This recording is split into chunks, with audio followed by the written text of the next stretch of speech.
하나님 말씀을 보도록 하겠습니다. 하나님께서 오늘 우리에게 주시는 말씀은 로마서 12장 1절 2절입니다. 그러므로 형제들아 내가 하나님의 모든 자비하심으로 너희를 권하노니 너희 몸을 하나님이 기뻐하시는 거룩한 산 제물로 드리라. 이는 너희가 드릴 영적 예배니라. 너희는 이 세대를 본받지 말고 오직 마음을 새롭게 함으로 변화를 받아 하나님의 선하시고 기뻐하시고 온전한 무엇인지 분별하도록 하라. 아멘. 우리는 지난 시간 영적 예배에 대해서 생각해 보았습니다. 영적 예배를 조금 더 정확하게 번역하면 마땅히 드려야만 하는 예배라고 제가 지난 시간에 말씀을 드렸죠. 예배는 죄를 주인으로 섬기며 진노의 자녀로 살았던 우리에게 한없는 은혜와 사랑을 베풀어 주셔서 하나님의 자녀가 되게 하신 그 하나님께 마땅히 드려야만 하는 것이다 라는 의미이죠. 그럼 그것이 합리적이고 자연스러운 것이죠. 그 예배는 우리 자신을 하나님께서 기뻐하시는 거룩한 산제물로 드리는 것입니다. 온 마음으로 우리의 전부를 들여서 끝까지 주님을 따르는 삶을 살아가는 것, 그것이 예배이죠. 이러한 예배의 모습은 공예배로부터 시작되어진다. 지난 시간에 말씀을 드렸죠. 공예배를 통해서 하나님께서 우리에게 베풀어 주신 은혜와 사랑을 기억하고 우리의 믿음을 고백하고 그리고 그 믿음이 삶의 자리로 이어져 가야 한다라고 지난 시간에 말씀을 드렸습니다. 그런데 이것은 단순히 책임감, 의무감으로 되어져야 하는 것이 아니라 하나님께서 베풀어 주신 은혜와 사랑에 대한 자연스러운 반응이어야 하고 기꺼이 드리는 감사가 되어야 한다라고 지난 시간에 강조했습니다. 우리가 이런 영적 예배를 온전하게 드리며 살아가기 위해서는 먼저 선행되어야 하는 것이 있습니다. 오늘 본문에 그 두 가지가 나타나는데요. 첫 번째는 이 세대를 본받지 않는 것이고 두 번째는 마음을 새롭게 함으로 변화를 받는 것입니다. 이 세대를 본받지 않는다는 것은 지난주에 언급했던 우리가 거룩한 제물이 되는 것입니다. 그것과 같은 의미입니다. 그런데 여기에서 이 세대는 사도 바울이 활동했던 그 1세기를 가리키는 게 아닙니다. 성경에서 이 세대, 이 세상라고 이렇게 이야기할 때 여러분 그것은 종말론적 의미를 가집니다. 그래서 이 세대는 예수님의 초림으로부터 시작되어지는 새로운 세대와 구별되어지는 세대를 가리키는 것입니다. 예수님을 통해서 예수님 안에서 시작되는 새로운 세대는 어떤 세대입니까? 우리가 하나님의 나라에서 하나님의 통치와 은혜 가운데서 살아가는 그 시대를 새로운 세대 이렇게 표현합니다. 여러분 그것과 구별되어지는 이전 세대는 무엇입니까? 그것은 아담의 타락 이후로 죄를 주인으로 섬기고 죄가 이끄는 대로 살아갔던 모든 세대를 가리켜서 그것을 이전 세대라고 이렇게 이야기합니다. 완전히 구별됐죠. 그 기준이 무엇입니까? 우리가 하나님 안에 있는가, 하나님 밖에 있는가, 그것이 기준이죠. 하나님 밖에 있는 이전 세대의 특징은요, 자기 중심성입니다. 가치관의 중심에는 돈과 힘과 권세, 성공, 이런 것들이 자리 잡고 있습니다.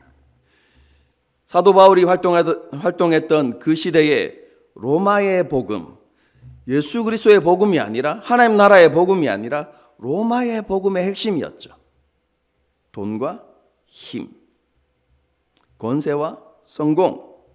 여러분, 그것이 그 세대의 가치관의 중심이다, 이렇게 말할 수 있습니다. 그리고 이전 세대를 장악하고 있는 것은 공중의 권세 잡은 자와 악한 영들입니다. 그리고 이들의 목표가 무엇이겠습니까? 한 사람이라도 더 많은 사람을 이전 세대 안으로 끌어가는 것입니다. 그것을 위해서 사람들을 유혹하고 미혹하죠. 여러분, 마지막 때이기 때문에 더욱더 공중의 권세 잡은 자들과 악한 영들이 발악을 하고 있습니다. 여러분, 오늘날에는 그죠, 미디어와 문화를 통해서 많은 사람들을 유혹하고 미혹하죠. 여러분, 미디어와 문화를 통해서 우리에게 던지는 중요한 메시지 중에 하나는 무엇이냐면, 이 시대의 흐름을 따라가지 않으면 뒤처지는 것이고 실패자가 되는 것이다 라는 메시지입니다. 많은 사람들에게 그것이 경고의 메시지가 되죠. 그래서 실패자가 되지 않기 위해서, 다른 사람에 의해서 보다 뒤처지지 않기 위해서 이 시대의 풍조를 따르도록 우리를 그렇게 압박하고 있죠. 여러분, 이러한 풍조가 한국 사회 안에 더 심각한 것 같습니다.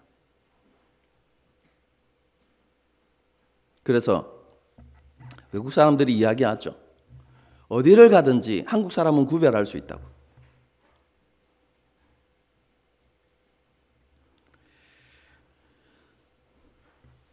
이 세상뿐만이 아닙니다. 교회 안에서도 이 세대를 따르는 모습들이 나타나고 있습니다. 세속주의와 성공주의 가치관이 들어와서 교회가 점점 소비자 중심의 문화가 자리 잡고 있는 것입니다. 하나님의 뜻과 진리가 무엇인지에 대해서 진지하게 고민하고 그 하나님의 뜻과 진리 위에 교회를 세운다는 것이 어떤 의미인지를 깊이 고민하고 그 하나님의 뜻과 진리를 최고의 우선순위에 두는 것이 아니라 교인의 필요, 교인의 요구, 여러분, 그것이 최고 우선순위가 되어지는 교회의 문화가 좀 생겨나고 있죠.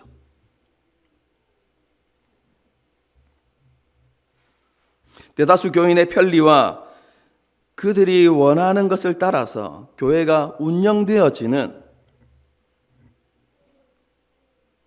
그래야만 사람들이 더 많이 모이고 떠나가지 않기 때문에, 그것이 문화가 되어지는 그런 일들이 교회 안에서 일어나고 있는 것이죠. 그래서 교인들이 자기의 필요를 채워주는 그런 교회를 찾게 되고, 자기의 필요가 채워지지 않으면 그것을 요구하고, 그래도 채워지지 않으면 너무나 쉽게 교회를 떠나는 그런 일들이 일어나고 있는 것입니다.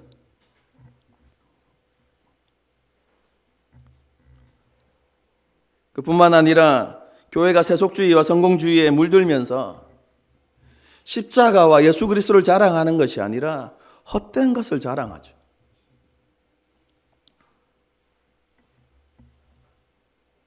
교인 수를 자랑하고, 건물의 크기를 자랑하고, 재정 규모를 자랑하는 것이죠. 여러분, 우리가 이렇게 이 세대의 풍조를 본받고 그것을 따라간다면 우리 안에서 그리스도의 능력, 복음의 능력이 사라져가는 것입니다. 경건의 능력은 없고 경건의 모양만 있는 그리스도인, 교회가 되고 마는 것이죠. 여러분, 쉽게 구약의 이스라엘 백성들을 생각해 보시면 됩니다. 출애굽 이후에 가나안 땅에 들어간 이스라엘 백성들, 그들이 가나안의 풍조를 따랐을 때, 가나안의 문화를 따랐을 때 여러분 어떤 결과가 나타났습니까?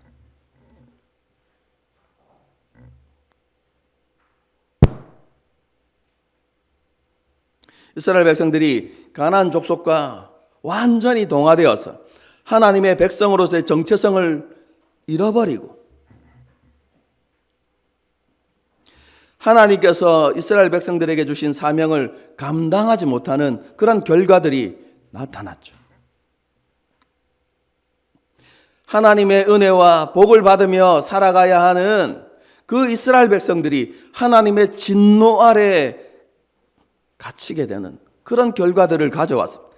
그래서 결국 하나님께서는 이스라엘을 통해서 하나님의 이름이 높이 들림을 받기 원하셨지만 이스라엘이 가나안과 동화됨을 통해서 하나님의 이름이 멸시받는 결과를 가져오게 되죠. 하나님의 이름이 멸시받는 그 모습에 대해서 우리가 지난 몇 주 동안 읽었던 거죠. 이사야, 예레미야, 에스겔 읽어보시면 여러분 하나님께서 그것 때문에 분노하시고 그죠? 하나님께서 그것 때문에 진노를 이스라엘 백성들 가운데 내리시는 그런 장면들이 생생하게 기록되어져 있습니다.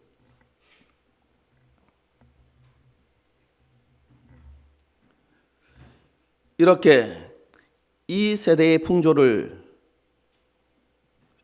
따라가는 모습을 빌립보서 2장에서 이런 표현들을 사용해서 그 모습을 표현합니다. 우리가 어그러지고 구부러진 세대, 이런 표현을 쓰거든요. 이 세대가 어떤 세대라는 의미입니까? 어그러지고 구부러진 세대라는 것이죠. 여러분, 그렇기 때문에 우리가 이 시대의 풍조를 따르게 되면 우리의 신앙이 그런 기형신앙이 된다는 것입니다. 우리의 신앙의 모습이 어그러지고 구부러진 신앙의 모습이 될 수밖에 없다라는 것을 이야기하고 있는 것입니다. 여러분, 그렇게 되어지면 우리가 하나님의 뜻을 온전히 알 수 없고 하나님께 주신 사명도 감당하지 못하게 되는 것입니다. 하나님 앞에서 온전한 예배자의 삶을 살아갈 수 없게 되는 것이죠. 그렇기 때문에 사도 바울이 이 세대를 본받지 말라고 권면하고 있는 것입니다. 더 정확하게 표현하면 이 세대의 가치관과 문화에 동화되지 마십시오 라고 우리에게 권면하고 있는 것이죠. 하나님께 합당한 영적 예배를 드리기 위해서는 이 세대를 본받지 말아야만 합니다. 그리고 또 한 가지, 마음을 새롭게 함으로 변화를 받아야만 합니다. 그럼 여기에서 말하는 변화는요, 겉모습의 변화만을 이야기하는 것이 아니라 속사람까지 다 바뀌는 완전한 변화를 이야기하는 것입니다. 어떻게 이런 변화가 우리에게 일어날 수 있습니까? 사도 바울은요, 우리의 마음을 새롭게 함으로 우리에게 변화가 일어난다라고 말씀합니다. 마음은 어딘지 잘 아시죠? 우리의 감정, 생각, 의지가 나오는 근원과 같은 곳입니다. 이 마음이 새롭게 될 때 우리에게 변화가 일어난다는 것이죠. 그럼 한번 물어보겠습니다. 그럼 마음이 새롭게 된다는 것은 어떤 의미입니까?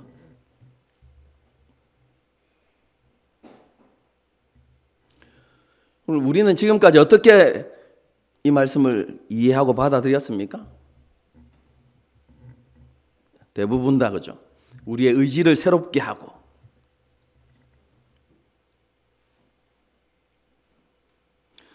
우리의 감정을 새롭게 하고 이렇게 이제 우리는 이해하고 받아들이죠. 여러분, 그런데 로마서 12장 2절에서 말하는 새롭게 하다라는 말은 그런 의미만을 이야기하는 것이 아닙니다. 여러분, 그것보다 더 크고 깊은 의미가 담겨져 있습니다. 여러분, 사도 바울이 오늘 본문에서 이야기하는 마음을 새롭게 한다라는 표현은 1장에서 나타난 그 마음에서부터 우리가 새롭게 되어진다라는 의미입니다. 여러분, 로마서 1장에 인류의 마음에 대한 표현들이 나타납니다. 그 마음이 어떤 마음입니까? 하나님을 인정하지 않고 하나님을 그 마음에 두지 않았다라고 표현하죠. 다르게 말하면요, 하나님을 섬기지 않았던 이유가 마음의 문제였다라고 지적하는 것입니다. 우리의 마음이 죄의 지배를 받아서 우리의 욕심과 욕망으로 가득했기 때문에 하나님을 섬기지 못했다는 것입니다.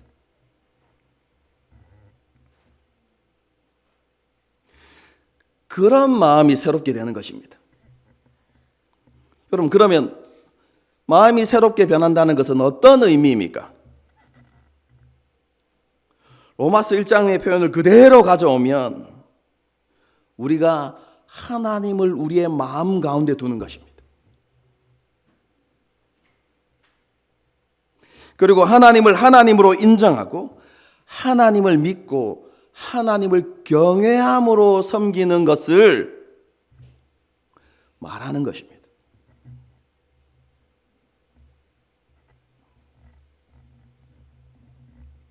이전에 하나님께 대하여 죽어있던 그 마음이 다시 하나님을 향하여서 살아나서 하나님께 바르게 반응하게 되어지는 것, 여러분, 그것이 마음이 새롭게 되는 것입니다. 여러분, 그런데 이런 마음이 새로워지는 것, 그것은 우리가 할 수 있는 내용이 아닙니다.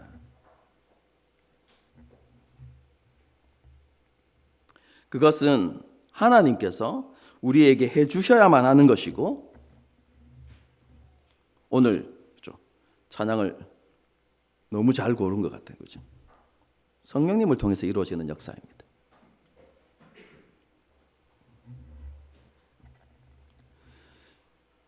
시편 51편의 다윗의 기도에 그런 내용이 잘 나와 있습니다.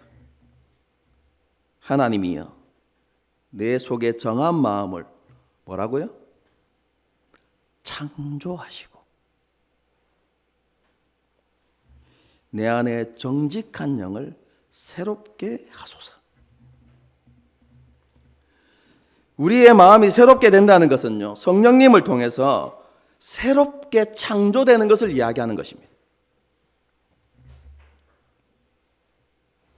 그런데 이러한 새로운 창조는 언제 이루어지는 것입니까? 우리가 하나님 나라의 복음을 믿을 때 우리의 마음이 새롭게 창조되는 것입니다.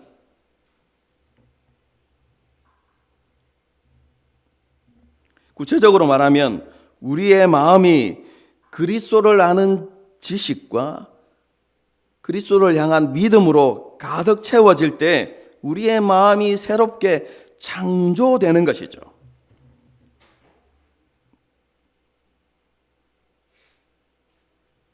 그런데 이 마음의 창조는 우리가 하나님 나라의 복음을 믿을 때 즉시 이루어지는 것이지만 단번에 완성되는 게 아닙니다.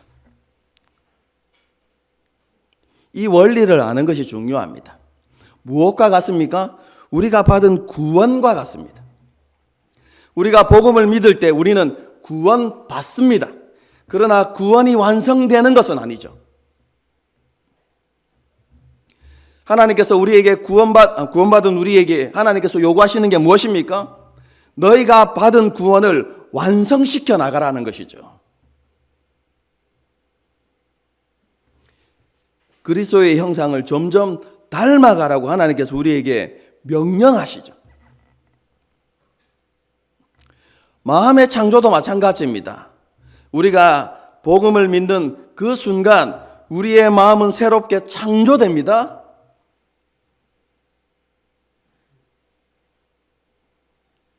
그리고 그 새롭게 창조되어진 그 마음을 완성시켜 가야 하는 것이죠.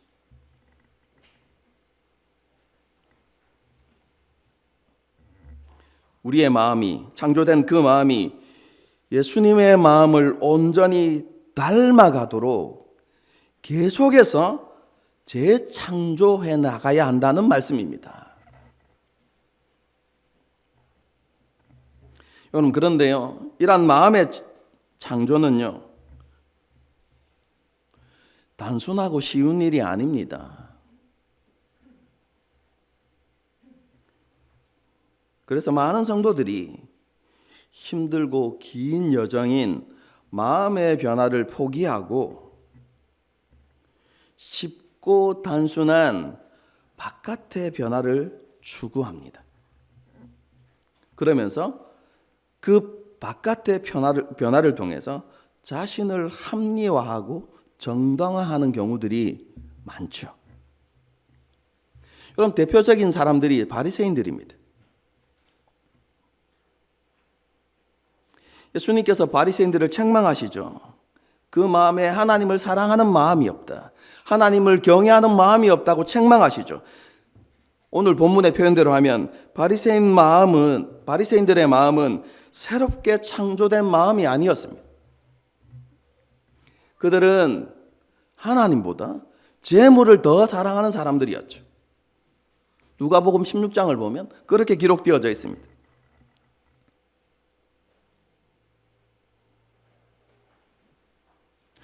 여러분, 그런 바리새인들이 자신을 합리화하고 자신이 하나님 보시기에 의로운 사람이라는 것을 무엇을 통해서 증명합니까? 그들의 행위를 통해서 그렇게 합니다.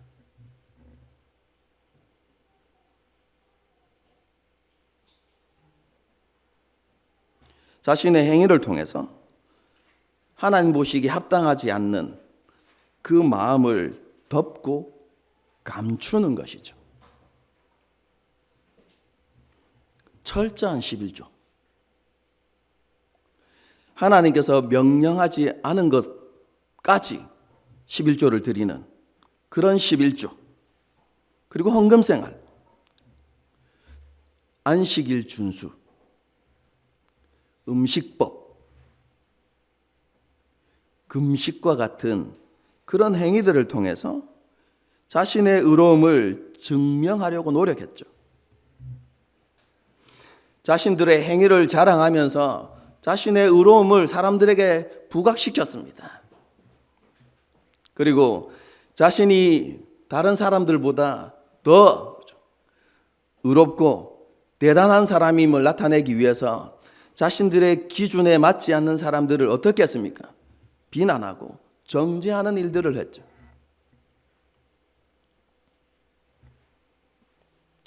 여러분, 오늘날에도 이런 쉬운 길을 선택하는 많은 그리스도인들이 있습니다.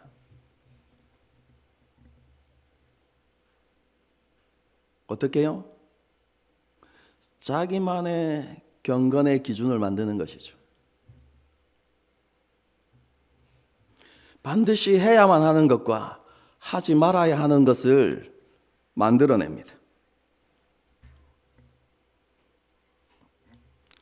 우리 한국 교회에 대표적인 것들이 있습니다.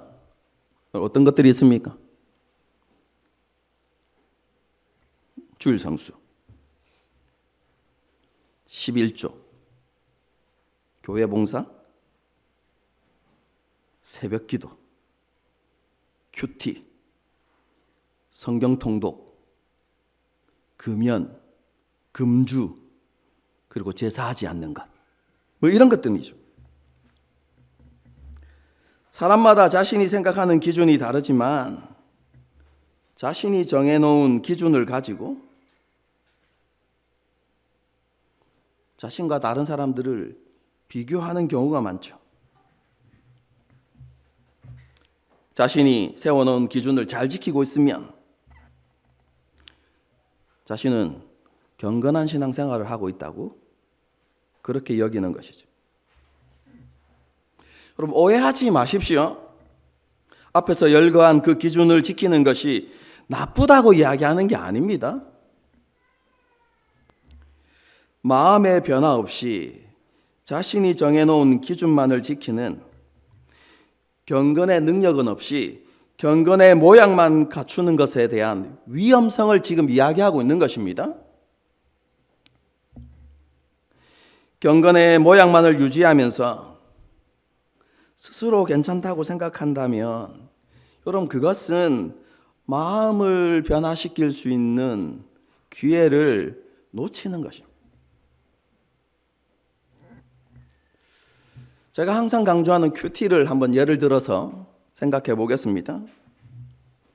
여러분, 큐티는요 정말로 귀한 경건 훈련 중에 하나입니다. 그리고 큐티에는 정말로 많은 유익이 있습니다. 여러분, 그런데 큐티는 경건의 기준이 되어서는 안 됩니다.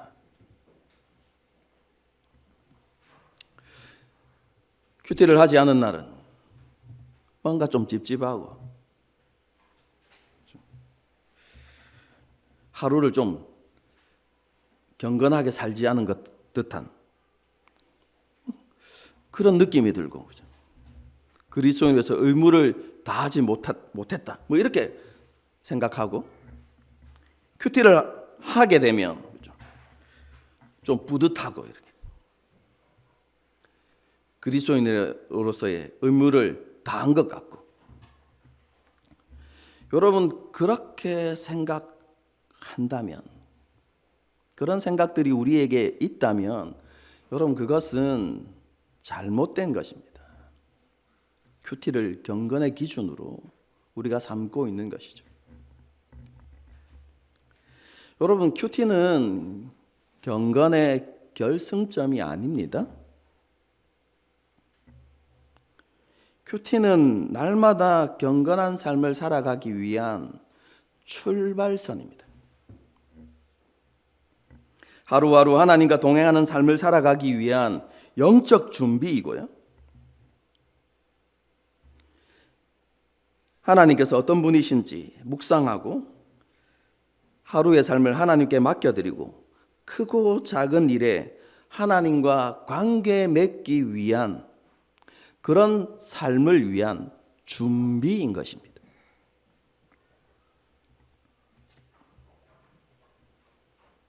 그리고 그런 큐티를 통해서 우리의 관점이 나 중심의 관점에서 하나님 중심의 관점으로 점점점 변화되어져 가는데, 그것을 위한 훈련의 과정이죠. 매일 큐티를 하는 것이 제일 좋은 것이긴 하지만 못할 때도 많지 않습니까? 저는 그런 것들에 대해서 비난하거나 정죄할 마음이 조금도 없습니다. 그럴 수 있습니다. 중요한 것은 큐티를 하고 안 하고가 아니라 우리의 삶이 하나님과 관계되어져야 한다는 것입니다.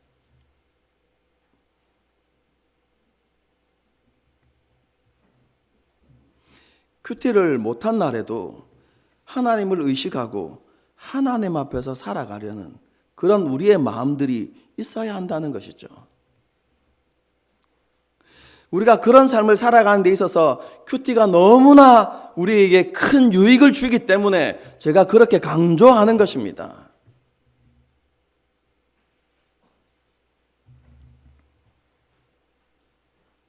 여러분, 큐티에 대한 이러한 바른 이해와 삶의 자세를 가지고 살아가야 큐티가 우리의 경건의 기준이 되는 것이 아니라 우리의 마음을 변화시키는 통로가 되는 것이죠.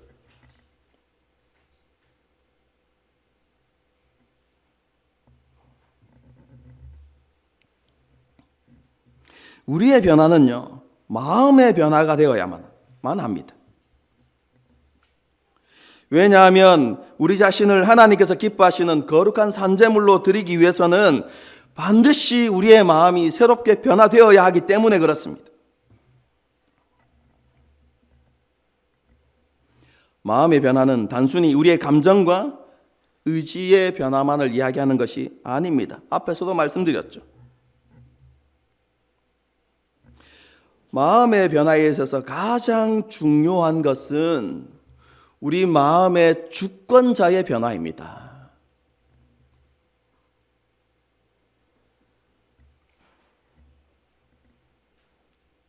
이전에 우리의 주인은 죄였죠. 그리고 우리의 삶을 지배하는 것은 우리의 생각과 우리의 욕심과 우리의 욕망이었습니다. 하지만 우리가 예수님을 믿고 하나님 나라의 복음을 믿고 거듭나는 그 순간 하나님의 은혜와 사랑으로 인해서 우리 마음의 주인이 바뀌죠. 하나님께서 우리의 마음과 삶의 주인이 되신 것입니다. 우리의 마음이 새롭게 창조된 것입니다.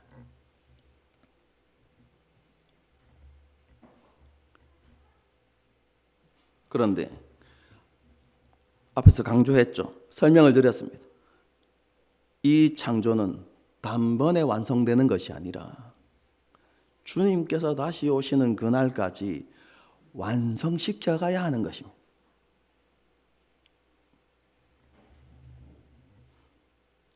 하나님의 뜻과 하나님의 다스림에 순종하는 삶을 살아가기 위해서 계속해서 우리의 마음을 예수님으로 충만하게 채워나가야 한다는 것이죠. 다르게 표현하면 우리의 심령이 진리와 성령으로 충만해져 가야 한다는 것입니다. 우리의 내면이 성령님을 통해서 진리이신 예수님으로 충만해질 때 우리의 마음이 계속해서 재창조되어지고 예수님의 마음을 닮아가게 되는 것입니다. 그렇게 되어야만 우리가 예수님께서 우리에게 보여주셨던 삶, 하나님께 언제나 예만되었던 그 삶을 살아갈 수 있게 되는 것이죠.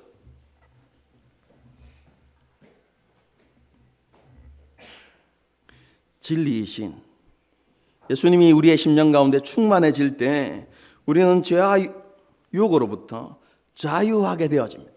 이 세대로부터 자유하게 되어진다는 것이죠. 진리를 알지니 진리가 너희를 자유케 하리라는 말씀이 바로 그 말씀입니다. 진리가 우리로 하여금 마음대로 살아도 되는 삶을 허락하는 것이 아니라 진리가 무엇으로부터 우리를 자유케 한다는 말입니까? 죄로부터 자유케 한다는 말입니다. 이 악한 세대로부터 우리를 자유케 한다는 것입니다. 죄로 말미암아 우리에게 오는 비난과 정죄로부터 우리를 자유케 한다는 것입니다. 모두가 죄와 관련되어진 자유입니다. 우리가 날마다 우리의 마음을 재창조해 갈 때, 다르게 표현하면 우리의 심령이 진리이신 예수님으로 충만해질 때 그 진리가 우리를 자유한 삶으로 이끌어가는 것입니다. 사도 바울이 오늘 본문을 통해서 우리에게 그것을 말씀해 주고 있는 것입니다. 이런 마음의 변화가 주님께서 다시 오시는 그날까지 계속되어야 하는 것이죠.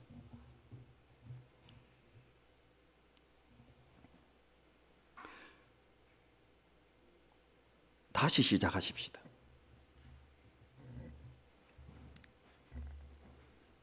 길고 험한 여정이지만 주님께서 다시 오시는 그날까지 마음을 재창조해가는 그 여정을 우리가 다시 시작해야 되는 것이죠.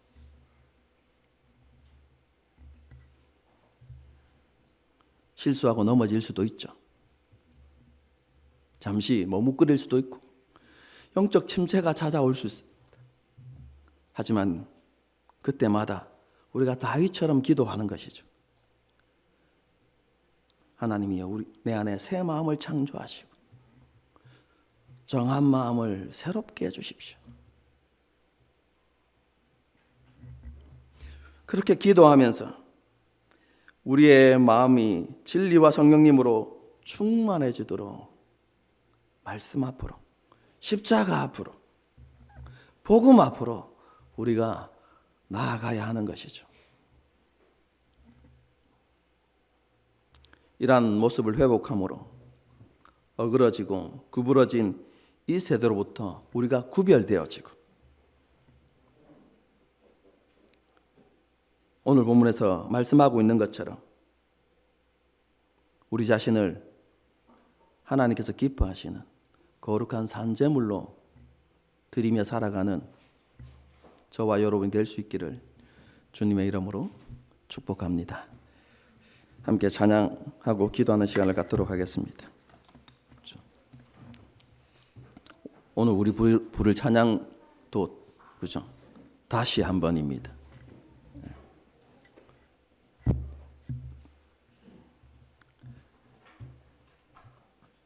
여러분, 기억합시다. 우리 힘으로, 우리의 지혜로 우리의 마음을 재창조해 가는 것은 불가능합니다. 예수님으로 우리의 심령이 충만해질 때 진리이신, 로마서 편이 너무 좋은데요. 로마서를 쭉 읽어보면 하나님 나라의 복음에 대해서 이야기하지만 그냥 복음을 예수 그리스도라고 이렇게 바로 이렇게 명시하거든요. 진리이신 예수 그리스도, 복음이신 예수 그리스도, 그분이 우리 안에 충만해질 때, 그분을 믿을 때 우리의 마음이 재창조되었던 것처럼 그분으로 우리가 충만해질 때 끊임없는 재창조가 이루어지는 것이죠. 하나님, 그 일이 이루어지게 해주십시오 라는 소망을 가지고, 그렇죠? 이 찬양을 부르고 기도하는 시간을 갖도록 하겠습니다.